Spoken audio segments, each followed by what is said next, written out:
Hello दोस्तों। नमस्ते आप सभी को। ये हमारी पहली क्लास है और हम पढ़ेंगे बीएससी सेकेंड ईयर की मैथ। हम इसमें पढ़ेंगे 6 किताबें होती है हमारे, जिसमें से हम पढ़ेंगे इसमें बीएससी सेकेंड ईयर का पेपर नंबर सेकेंड। ठीक है।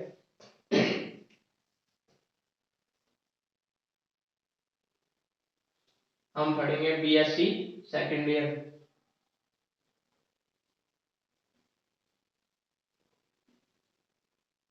इसमें हम पढ़ने जा रहे हैं पेपर सेकेंड, स्टार्ट कर रहे हैं।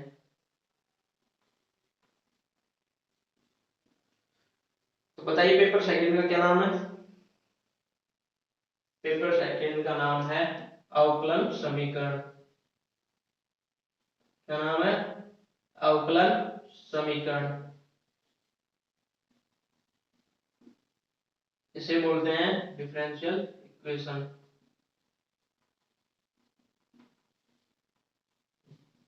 इक्वेशन। अब हम देखते हैं इसमें, बेसिक से स्टार्ट कर रहे हैं। बेसिक में देखते हैं कि ये समीकरण होता क्या है। कोई बताएगा क्या होता है समीकरण? देखिए, समीकरण में दो भाग होते हैं। पहला होता है अचर। ठीक है, जिसे हम बोलते हैं कांस्टेंट राशि।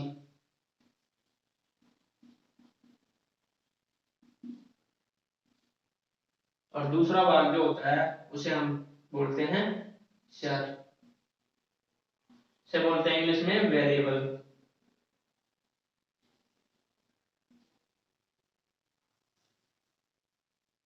तो कोई बताएगा कि क्या होते हैं अचर, क्या होते हैं और चर क्या होते हैं?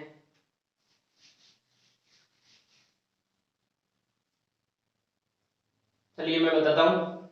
अचर, अचर में जो भी कांस्टेंट राशि होती है वो आती है, जैसे 2, ए,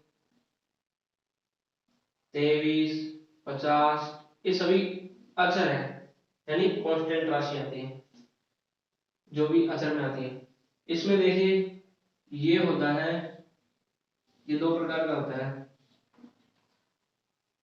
चर जो होता है वो भी दो प्रकार का होता है। एक तो होता है स्वतंत्र चर। क्या होता है? स्वतंत्र चर। और एक होता है आश्रित चर।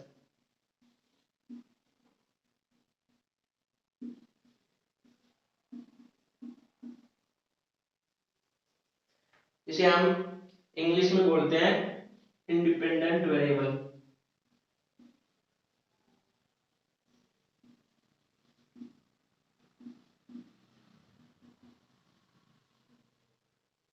ठीक है, इसे हम बोलते हैं डिपेंडेंट वेरिएबल।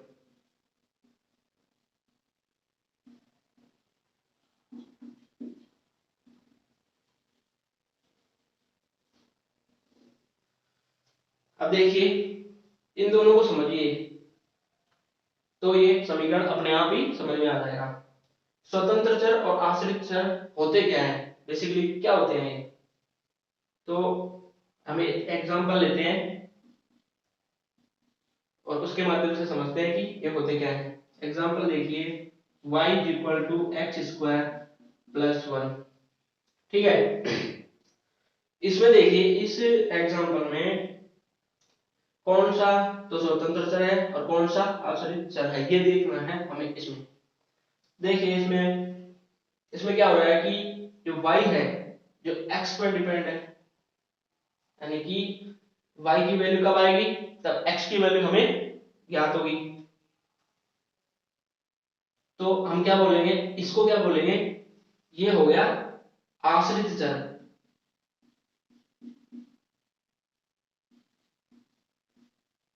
ठीक है, और ये x जो है ये क्या हो गया, स्वतंत्र चर। x की वैल्यू कुछ भी हो सकती है, 1 2 3 a b, a plus b, a square, कुछ भी यहाँ होगी तो इसका मान ज्ञात हो जाएगा।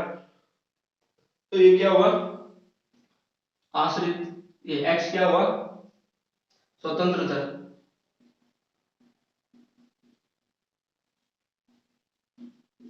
ठीक है, नोट कीजिए फटाफट। इसके बाद में हम आगे चलते हैं। ये पेपर सेकंड का बेसिक है, हमें समझना होगा अवकलन समीकरण किसे कहते हैं। इसके लिए हमने समझा अभी समीकरण किसे कहते हैं। अब देखिए अवकलन समीकरण की बात करते हैं, नोट कीजिए।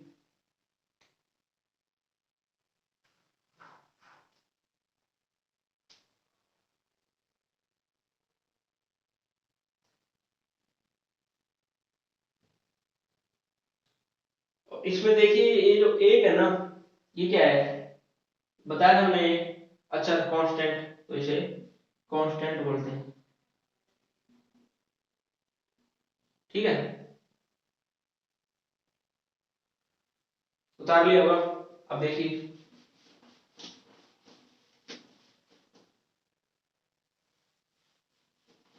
हमने समझ लिया समीकरण क्या होता है। आश्रित चर और स्वतंत्र चर और कांस्टेंट राशि से मिलकर समीकरण बनता है। ठीक है, अब हम देखते हैं अवकलन समीकरण क्या होता है और उसकी परिभाषा। देखिए अब हम इस पूरे की बात करेंगे। अवकलन समीकरण यानी डिफरेंशिएशन इक्वेशन क्या होता है, तो इसकी परिभाषा लिखिए पहले आप, डेफिनेशन।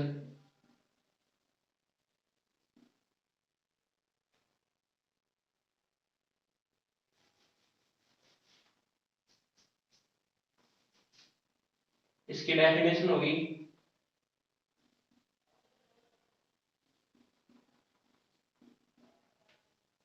वह समीकरण, लिखते जाइए साथ साथ, वह समीकरण जिसमें आश्रित चर, अब समझते भी जाइए साथ साथ में, क्या वह समीकरण जिसमें आश्रित चर, ठीक है, और स्वतंत्र चर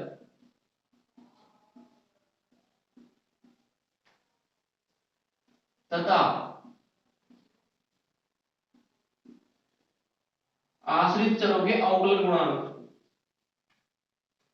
क्या आश्रित चरों के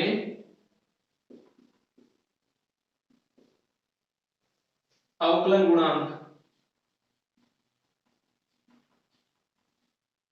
के मध्य क्या हो, संबंध हो,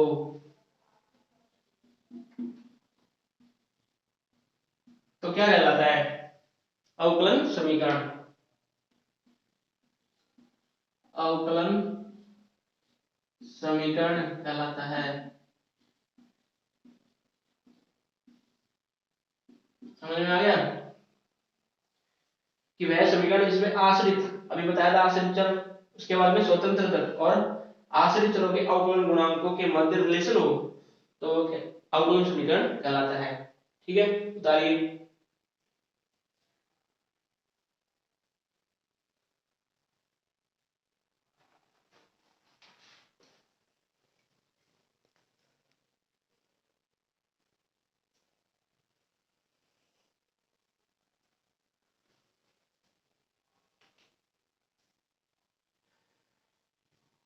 इसमें एक एग्जांपल लिख लीजिएगा।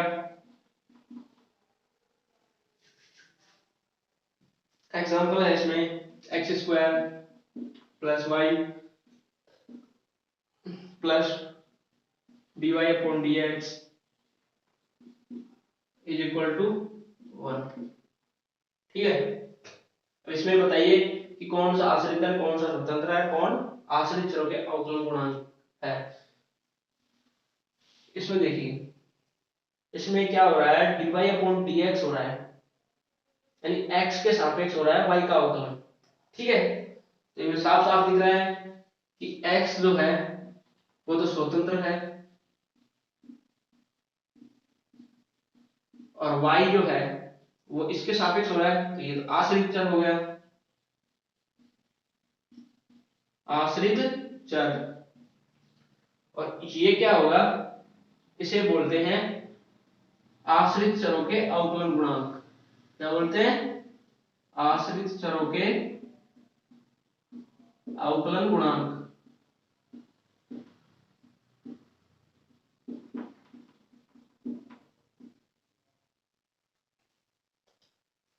और ये एक जो है ये पता है ही कांस्टेंट है। ठीक है,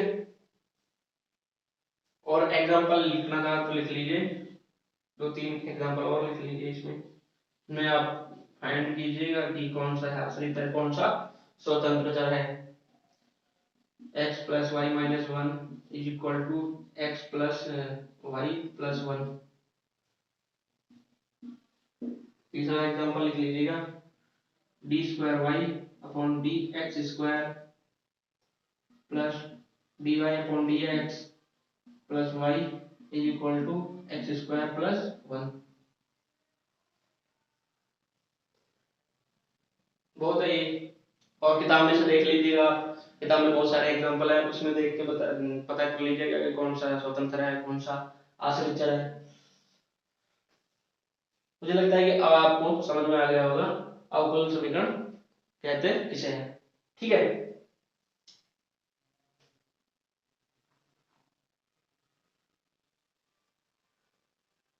उतार लिया होगा। अब हम देखते हैं एक छोटी सी परिभाषा और है, इसके बाद में आज के इतना ही पढ़ाएंगे क्योंकि आज पहली क्लास है। इसके बाद में हम कंटिन्यू क्लास स्टार्ट कर रहे हैं और आपको लगातार पढ़ना है, रोज देखनी है वीडियो, रोज की रोज, जिससे आपकी पढ़ाई स्टार्ट हो सके।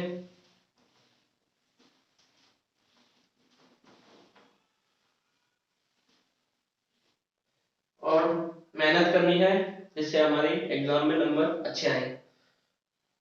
ठीक है, भले ही एग्जाम ना हो रही हो लेकिन आपको ये चीजें आनी चाहिए क्योंकि बाद में ये सब काम आएंगी।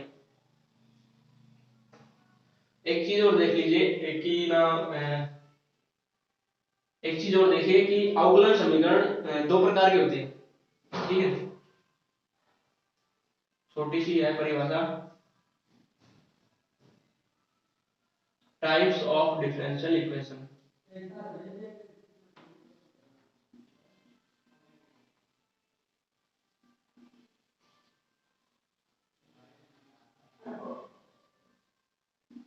कि अवकलन समीकरण के प्रकार, हिंदी में लिखिए तो अवकलन समीकरण के प्रकार। कितने प्रकार के होते हैं अवकलन समीकरण? तो ये बेसिकली दो प्रकार के होते हैं। देखिए, एक को बोलते हैं साधारण अवकलन समीकरण,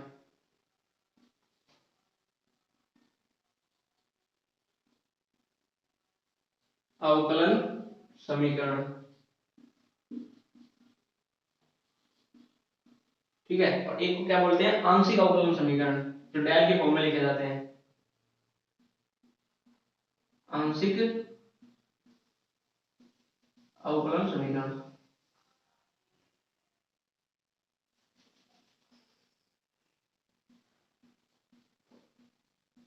आंशिक अवकलन समीकरण।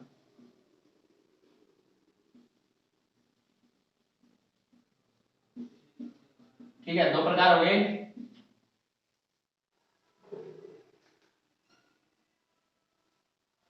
इसे बोलते हैं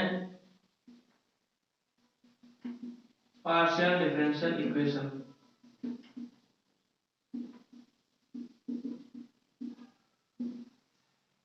और इसको बोलते हैं ऑर्डिनरी डिफरेंशियल इक्वेशन।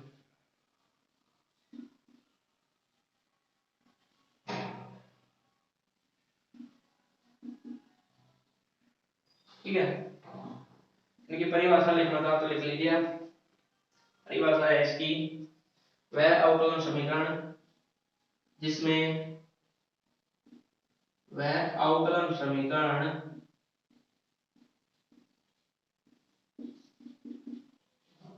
समीकरण जिसमें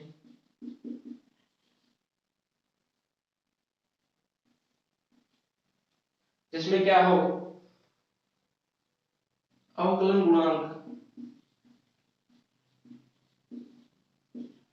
अवकलन गुणांक एक ही स्वतंत्र चर के सापेक्ष हो।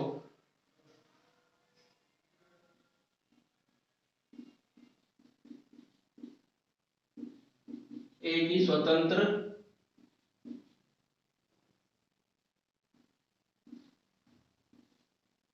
चर के सापेक्ष हो।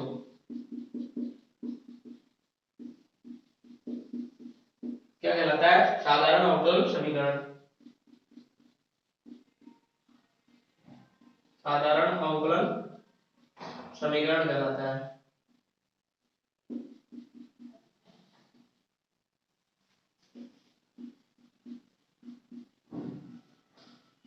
अब इसमें इसका जस्ट उल्टा हो गया, ठीक है। और इसकी पहचान है कि इसे dy बाई dx के रूप में लिखा जाता है और इसे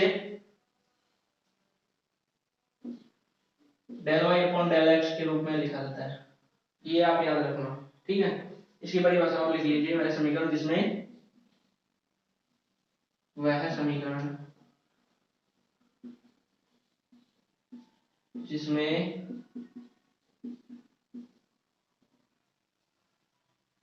अवकलन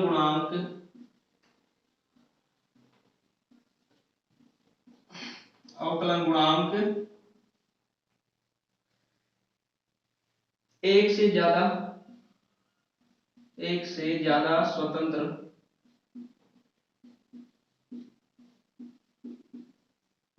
स्वतंत्र चरों के सापेक्ष हो।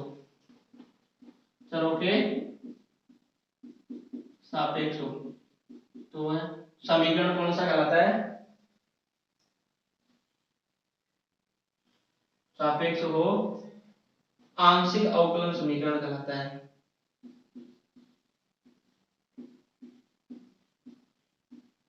क्या कहलाता है? आंशिक अवकलन समीकरण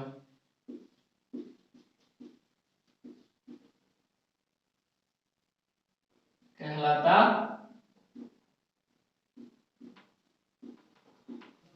आई होप कि आपको वीडियो पसंद आई होगी, जो पढ़ाया वो समझ में आया होगा।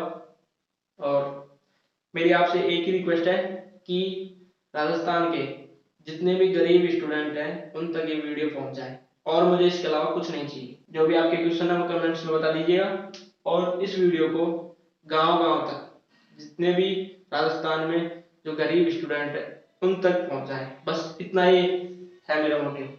Thank you so much.